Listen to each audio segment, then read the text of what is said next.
Hello, everyone. This is Art from the Bookshelf Odyssey, and I'm here to update you on my 30 Books in 30 Days challenge. I've mostly been doing audio because in this challenge, I also want to challenge myself to get outside more, to get into a healthy pattern of exercise. And so I'm trying to encourage myself to do that by bringing audiobooks along with me as I exercise both my body and my brain. So that's been actually going pretty well so far. I haven't gotten to the treadmill as much as I like because I've been doing a couch to 5K training on the treadmill. I have worked up to, I think, week 6. I think it's an 8-week program. And this last time I ran 2 miles without stopping, which is something I could not do even 6 months ago. So I was pretty happy with that progress. With that, I've been able to read a lot of audiobooks. I've also been working on a puzzle, which is a dastardly puzzle I got for Christmas last year. This thing is 1,000 piece. If I can get a picture of it here, I will. But so many of the pieces fit together and look like they belong together that I keep putting wrong pieces in the wrong place. I don't know. This a monster made this puzzle. That's what it is. A monster did it. We had some fall-like weather this weekend, which I was grateful for, but we're back to it being unseasonably warm again. So we're hanging in there for those fall months. Some other exciting news that is kind of Christmas related, if you're okay with me talking about Christmas. One is I've been asked to write a Christmas blog on the villagecollector.com website. And I will put the links in the show notes there. The column is called Christmas Corner, and I'll be writing about Christmas all year round. That's kind of my thing. I love Christmas, and I love talking about it. And there is a big community of Christmas lovers who love to get Christmas content throughout the year. But yes, I have a Christmas podcast. It's the Cozy Christmas Podcast. And on that, I read Christmas stories and talk about Christmas and interview guests throughout the year. Yeah, at what point have I overextended myself? I don't know. I love that technology makes a lot of what I love doing very easy to have it reach out to you. So along those lines, if you're interested in watching on September 21st, Wednesday at 8 p.m., I will be on the podcast Christmas Clatter. And they do a live stream on Wednesday nights. And so I'll be joining Todd, the host, there to talk about the book, The Mistletoe Promise by Richard Paul Evans. We'll have a live stream where I talk about that and some other Christmas related things. So we'd love to see you there if you'd be able to. Just keep an eye on my social medias and I'll have the links and information there for you, as well as I'll link Todd's channel down below. All right, well, and The Mistletoe Promise is actually the 10th book I've read this month, and I'm pretty happy with that pace. I listened to the audiobook version of that, and I'll talk more about the book on that podcast, so I won't really say too much about it here. But other than if you like Christmas stories, this is a great one. They made a Hallmark movie out of it. I will say, however, there's a couple of dark moments in the story that might throw you out of it if you're not expecting it. We'll just say it talks about death, and it talks about death of a child and of children, not graphically or anything. And I don't want to give away much more than that, but just be prepared that that's part of the story, which I'm pretty sure they take out of the Hallmark movie version of this book. But anyway, join us Wednesday night and you'll find out more about what I thought of the book. So let's backtrack a bit to book number 4. Book number 4 I read was Murder in Westminster by Vanessa Riley. And I won't say a lot about that book here because I interview the author, and I'm not sure if this will be out. This will probably be out before this might be out after the interview. So anyway, watch the interview. I talk about the book there and what I thought of it. And then next I read Whose Body by Dorothy Sayers, which I had read before maybe 10, 15 years ago, and I didn't really care for it then. And I have to say I didn't really care for it this time either. But it just, I don't know, just didn't work for me. I know it's a popular series and a lot of people like it, and I'm always willing to try it again. But this just might not have been the right time for me with it. So, but that's all right. I know it's a classic and many people love the series. So let me know if that's a series you like or just didn't care for like me. The one book I do want to also want to talk about is it's a middle grade young adult novel called My Name is Layla by Reyna Gentin.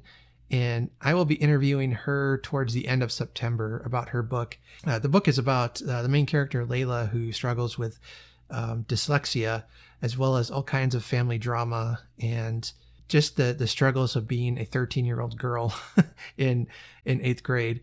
Having one myself, I really related to the novel, but it's full of some great characters, a great message, a powerful message about claiming your identity and being who you are, and that it's okay, if you learn differently and if you experience the world differently, that's okay. Embrace who you are.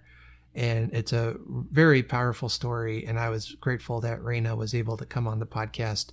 And she's written 2 other legal themed stories that are books that I haven't read yet, but we'll be talking about those and her book, My Name is Layla, on the podcast coming up here in a couple weeks. So then the next book I read was Time Travelers Never Die by Jack McDevitt. And that's the story of, basically it's a story of time travel.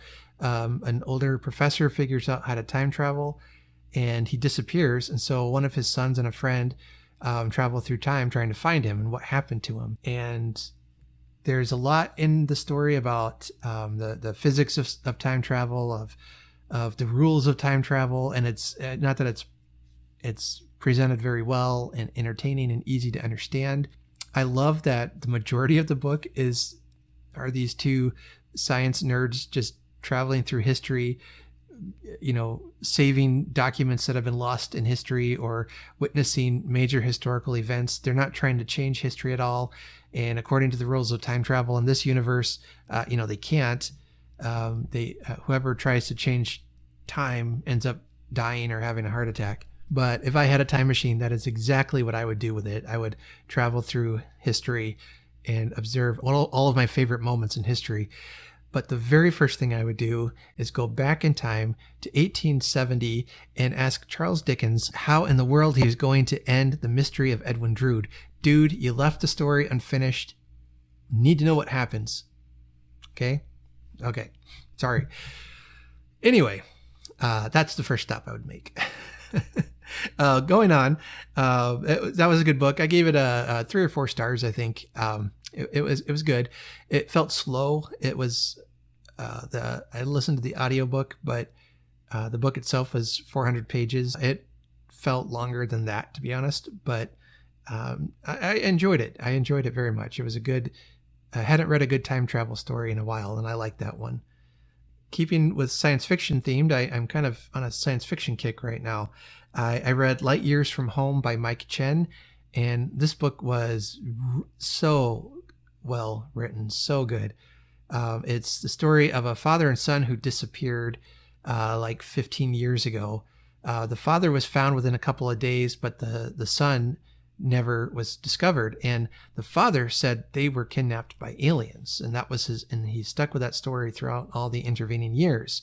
And then 15 years later, the missing son returns and he has the very same story, that they were captured by aliens. And he's been involved in these past 15 years in an intergalactic war. Now, the big question of the story is his story true? Or has he gone crazy? The book explores that story. It explores his relationship with his sisters and his mother that he left behind, and whether or not his story was real. And I won't give away any spoilers, but it's Chen at his best, where he's got a science fiction flavored plot, but at its heart, it's a story of family and of finding yourself. So again, that's Light Years from Home by Chen. 5 stars. Highly recommend that book.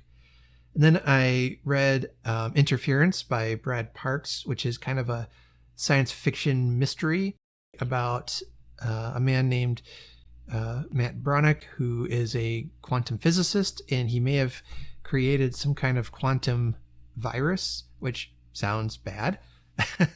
And anyway, somebody kidnaps him, is holding him for ransom, and it's the story of how his wife and the police try to find him and uncover who did it and why. And there's a nice list of characters, and it balances well between light science fiction and mystery. And I really enjoyed the two dynamics, the dynamic between the two genres. His wife is one of the main characters, and I thought she was a very fascinating character, and you really sensed her desperation for finding her husband. Then the last book I've read so far is Mistletoe Promise, which I'll talk about more on the 21st during the live stream. Okay, well, that's what I've read so far. Overall, I'm proud of my progress. I have been some days attaining the 250 page level of reading. Some days I haven't. I don't know offhand what my total is so far, but we'll wait for the grand revelation at the end of the month.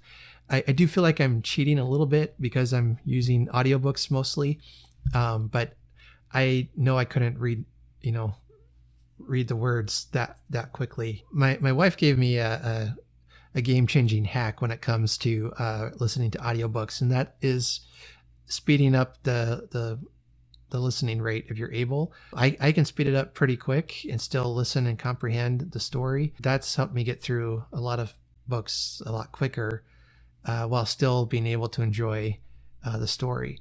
Because there are some books, I didn't even realize your apps could do this, but some of the readers on the books were just so intolerably slow, and I just couldn't handle it. And that's part of why I never really cared for audiobooks.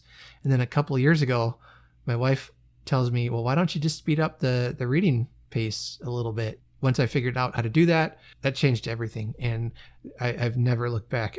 So like I said, I like to be able to listen to an audiobook if I'm hiking or driving or running, getting my exercise in or doing a puzzle. It's great. Well, that'll be it for me today. On Fridays, I'll be posting my podcast episodes where I interview authors. And then throughout the week, just stay subscribed, and I'll be posting some Booktube videos here and there throughout September. I know I got a big one coming up here soon. I'll be talking to you about my Victober TBR. I'm pretty excited about that, and I can't wait to tell you what I'm reading this year. Let me know what you're reading. If you're enjoying it, if you're doing Victober, let me know in the comments, and I'll be sure to follow you. So until next time, take care.